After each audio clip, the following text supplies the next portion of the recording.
Welcome to my YouTube channel study online 1.0। आज हैं GK GS के मिक्स क्वेश्चन जो कि SSC, railway and all other government exam के लिए काफ़ी इंपॉर्टेंट हैं। तो वीडियो शुरू करने से पहले जो भी चैनल से नए जुड़े कृपया चैनल को सब्सक्राइब कर लें ताकि आगे आने वाली वीडियो आपको टाइम से मिलती रहें। तो बिना टाइम वेस्ट करे शुरू करते हैं आज का अपना वीडियो। पहला प्रश्न है, ऑलिव की शाखा किसका प्रतीक है? ऑप्शन ए है प्रगति का, ऑप्शन बी न्याय का, ऑप्शन सी संकट का या ऑप्शन डी शांति का। तो ऑलिव की शाखा प्रतीक है शांति का, ऑप्शन नंबर डी इसका राइट आंसर है। और प्रगति चक्र का प्रतीक है, प्रगति चक्र का प्रतीक है।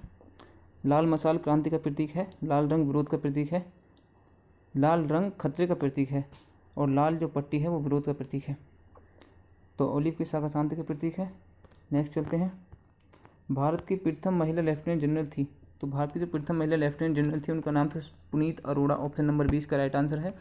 सीएम की बात करें तो सुचेता कृपलानी और राज्यपाल की बात करें भारत की प्रथम महिला राज्यपाल तो सरोजनी नायडू और प्रथम महिला प्रधानमंत्री तो इंदिरा गांधी और प्रथम महिला राष्ट्रपति तो प्रतिभा पाटिल।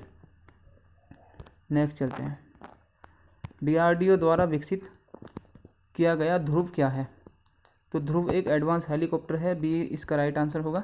इसकी जो मैक्सिमम स्पीड है 282 किलोमीटर प्रति घंटा है और ये 2 इंजन वाला हेलीकॉप्टर है और एक टाइम में 14 व्यक्ति इसमें सवार हो सकते हैं। ठीक है, तो ऑप्शन नंबर 20 का राइट आंसर है। एडवांस हेलीकॉप्टर है और डीआरडीओ की स्थापना सन 1958 ईस्वी में हुई थी, ये याद रख लेना। नेक्स्ट चलते हैं, भारत में सबसे पहले तोपखाने का प्रयोग किसने किया था? तो सबसे पहले तोपखाने का प्रयोग हुआ था पानीपत की पहली लड़ाई में, जो कि 1526 ईस्वी में हुई थी। 1526 ईस्वी में हुई थी और ये हुई थी बाबर और इब्राहिम लोदी के बीच। तो बाबर ने तोपखाने का सबसे पहले प्रयोग किया था पानीपत की पहली लड़ाई में, ऑप्शन नंबर डी इसका राइट आंसर होगा। नेक्स्ट चलते हैं, घाना पक्षी विहार कहाँ है? तो घाना पक्षी विहार राजस्थान के भरतपुर में है, ऑप्शन नंबर सी इसका राइट आंसर है। इसको केवला देव घाना पक्षी विहार अभ्यारण्य के नाम से भी जाना जाता है, केवला देव घाना पक्षी विहार अभ्यारण्य के नाम से भी इसको जाना जाता है। और ये सारस पक्षी के प्रवास के लिए प्रख्यात है, ये भी आपको याद रखना है, सारस पक्षी के प्रवास के लिए प्रख्यात है। नेक्स्ट चलते हैं, भारत में कुल कितनी पंचवर्षीय योजना बनी है? तो भारत में अब तक 12 पंचवर्षीय योजना बनी है, जो लास्ट थी वो सन 2012 से और 17 तक थी। लेकिन 1 जनवरी सन 2015 को हमारे प्रधानमंत्री श्री नरेंद्र मोदी जी ने जो प्लानिंग कमीशन थी उसको नीति आयोग में गठन कर दिया। उसका जो गठन था वो नीति आयोग में कर दिया था, जो योजना आयोग का गठन था। नेक्स्ट चलते हैं, राष्ट्रीय शेयर बाजार का मुख्यालय कहाँ है? तो राष्ट्रीय शेयर बाजार का मुख्यालय मुंबई में है। और भारत का सबसे पुराना जो शेयर बाजार है वो भी जान लीजिए, जो भारत का सबसे पुराना शेयर बाजार है वो है बॉम्बे शेयर बाजार, बॉम्बे शेयर बाजार। और इसकी जो स्थापना हुई थी वो 1875 ईस्वी में हुई थी। ये भारत का सबसे पुराना शेयर बाजार है। नेक्स्ट चलते हैं, राज्यसभा की सदस्यता के लिए न्यूनतम आयु है। तो राज्यसभा की सदस्यता के लिए न्यूनतम आयु 30 वर्ष, लोकसभा की सदस्यता के लिए न्यूनतम आयु है 25 वर्ष और प्रमुख या ग्राम प्रधान इनकी जो मिनिमम आयु है वो है 21 वर्ष। ठीक है, प्रधानमंत्री की मिनिमम आयु 25 वर्ष। तो राज्यसभा की सदस्यता के लिए न्यूनतम आयु कितनी है? 30 ईयर। तो ऑप्शन नंबर 20 का राइट आंसर होगा। नेक्स्ट चलते हैं, ट्रिटोन किस ग्रह का एक उपग्रह है? तो ट्रिटोन वरुण यानी कि नेपच्यून ग्रह का एक उपग्रह है। पृथ्वी का उपग्रह चंद्रमा है और शनि का उपग्रह है टाइटन। बृहस्पति का उपग्रह गयानीमिड है, गयानीमिड है बृहस्पति का उपग्रह, जो कि सबसे बड़ा उपग्रह भी है। ऑप्शन नंबर 20 का राइट आंसर होगा। वरुण ग्रह का जो उपग्रह है वो है ट्रिटोन। नेक्स्ट चलते हैं, एक राष्ट्र एक नेता का नारा किसने दिया था? तो एक राष्ट्र एक नेता का नारा दिया था हिटलर ने, ऑप्शन नंबर डी इसका राइट आंसर है। और नेपोलियन बोनापार्ट ने नारा दिया था मैं क्रांति का पुत्र हूँ, मैं क्रांति का पुत्र हूँ। ये नारा दिया था नेपोलियन बोनापार्ट ने। हिटलर का नारा था एक राष्ट्र एक नेता। वायुमंडल की निम्न परतों को पृथ्वी से बढ़ती दूरी के क्रम में सजाएं।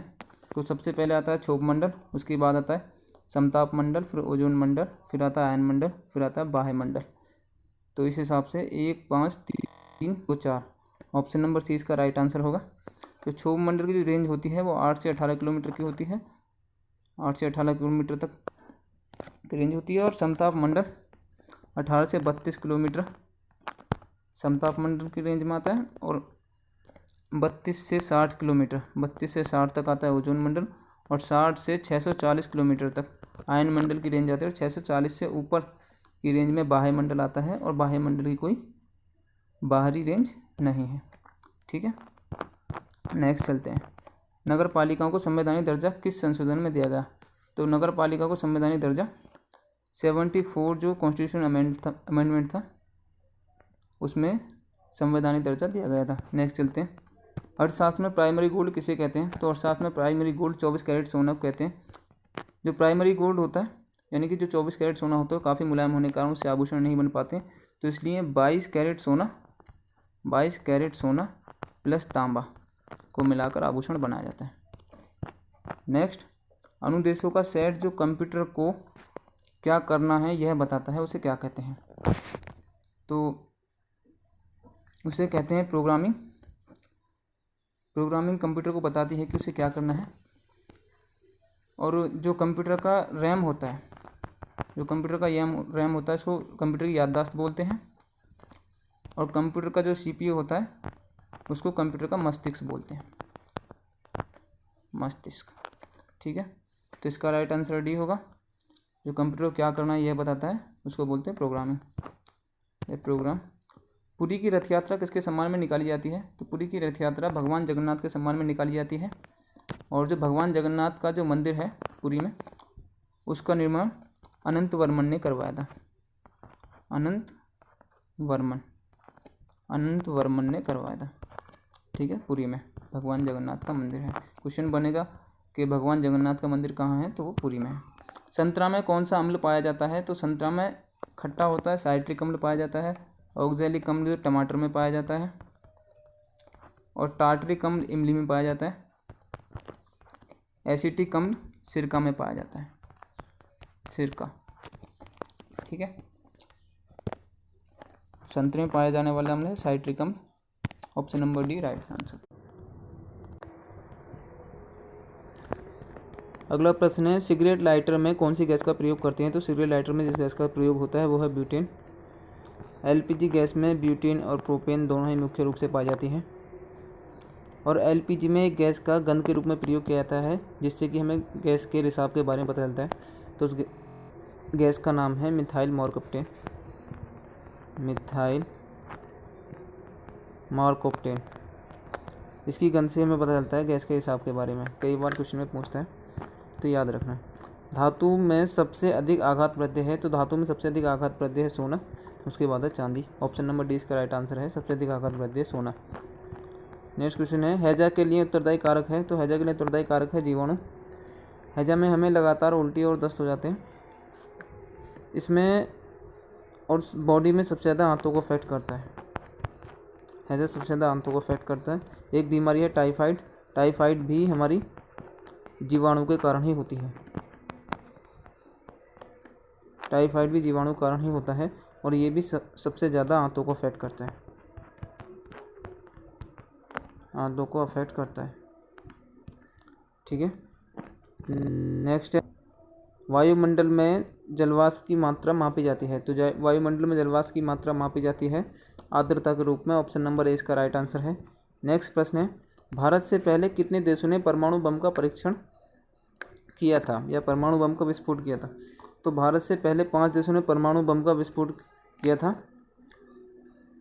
उन 5 देशों का नाम है यूएसए, रसिया, फ्रांस, ब्रिटेन और चाइना।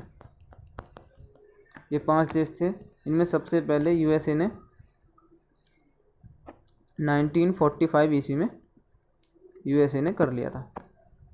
1945 ईस्वी में यूएसए ने कर लिया था। उसके बाद भारत ने 18 मई सन 1974 ईस्वी को राजस्थान के पोखरण में परमाणु बम का परीक्षण किया था? तो इसका जो राइट आंसर होगा, भारत से पहले कितने देशों ने परमाणु बम का परीक्षण किया था? तो 5 देश थे। चॉकलेट स्वास्थ्य के लिए हानिकारक हो सकती है क्योंकि इसमें ए की मात्रा अधिक होती है, यहाँ ए किसको निरूपित करता है? तो यहाँ ए निरूपित करता है कोबाल्ट को। ऑप्शन नंबर डी इसका राइट आंसर है। चॉकलेट स्वास्थ्य के लिए हानिकारक है क्योंकि इसमें कोबाल्ट पाया जाता है। सब्जियाँ जल्दी खराब हो जाती हैं क्योंकि उनमें अधिक मात्रा होती है। तो सब्जियों में अधिक मात्रा होती है जल की, इसलिए वो जल्दी ख़राब हो जाती हैं। जो सब्जियों का 20 से 30% सब्जियां हैं उनके रखरखाव के कारण ही ख़राब हो जाती हैं। नेक्स्ट अगर बात करें, सब्जियां उगाने में सबसे ऊपर कौन सा राज्य है? तो वो है वेस्ट बंगाल। वेस्ट बंगाल में सबसे ज़्यादा सब्जियां उगाई जाती हैं। और चावल की बात करें तो चावल भी वेस्ट बंगाल में ही सबसे ज़्यादा उगाए जाते हैं। यूपी में सबसे ज़्यादा गेहूँ की खेती की जाती है, लेकिन धान की बात करें तो वेस्ट बंगाल है, और सब्जियों की बात करें तो भी वेस्ट बंगाल ही है। इसका right answer option number D है। सब्जियों में जल की मात्रा अधिक होने के कारण सब्जियां जल्दी खराब हो जाती हैं। एंजाइम के प्रोटीन भाग को क्या कहते हैं? तो एंजाइम के प्रोटीन भाग को कहते हैं apoenzyme. Option number C इसका राइट आंसर होगा। नेक्स्ट क्वेश्चन है हमारा, कागज़ बनाया जाता है, तो कागज़ किससे बनाया जाता है? कागज़ बनाया जाता है पौधों के सेलुलोज से। ऑप्शन नंबर ए इसका राइट आंसर है। तो सबसे ज़्यादा कागज़ जिस राज्य में बनाया जाता है भारत के, वो है वेस्ट बंगाल। या कहें तो भारत में सबसे ज़्यादा कागज़ कहाँ बनाया जाता है? तो वेस्ट बंगाल में। और विश्व में की बात करें तो विश्व में कनाडा में सबसे ज़्यादा कागज़ बनाया जाता है। और भारत में अखबारी कागज़ की अधिक कमी है।